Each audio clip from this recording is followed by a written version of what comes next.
With $52.6 million in cap space, the Knicks have the most cap space this offseason. Who else do you see spending some money and making some real moves that you think might shake up the culture of their team?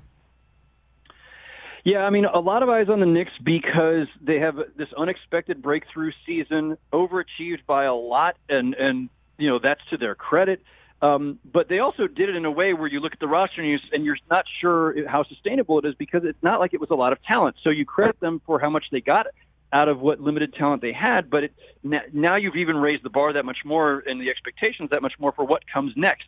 So you've got all this cap room, more than anybody in the league. You are in one of the greatest markets possible to attract free agents.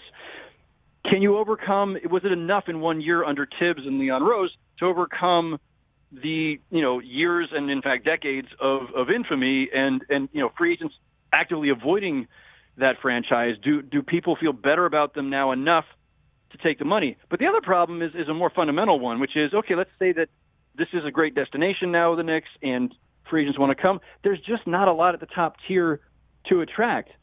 So if you're looking for, Julius Randle's ideally a number 2, not a number 1. So if you're looking for a number 1, well, I just don't know that any of those guys are available. Can you find another guy who's at, Julius Randle level, or a couple of really solid, kind of just a tier below all-star?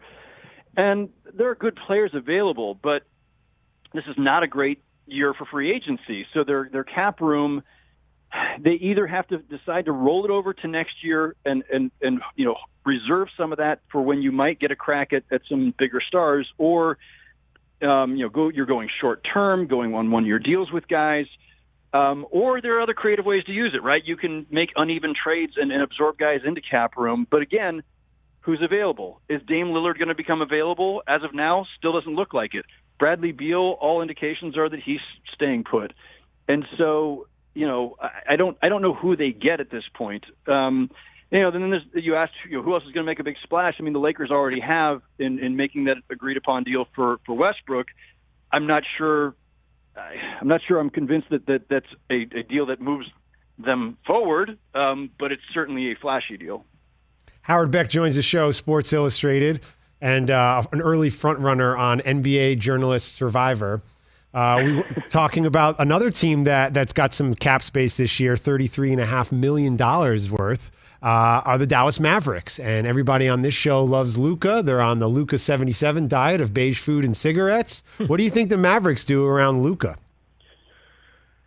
Well, they've been one of the teams that for months have been, well, let's go back before months.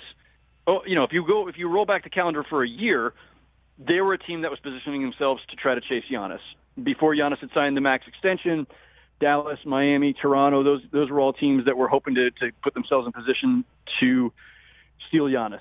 That's obviously not going to happen. So then the fallback for all those teams has been a variety of other guys. And, I don't think anybody really thought, even if he were healthy, that Kawhi Leonard was going to leave L.A. It still looks like, injured and rehabbing from ACL surgery, that Kawhi Leonard probably stays.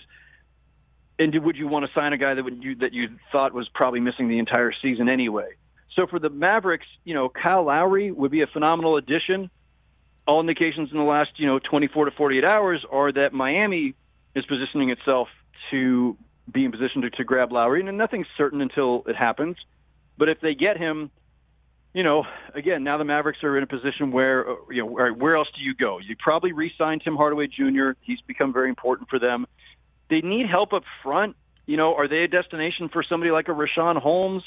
Is there, are there other guys that they could pry loose to bolster the front court next to Porzingis?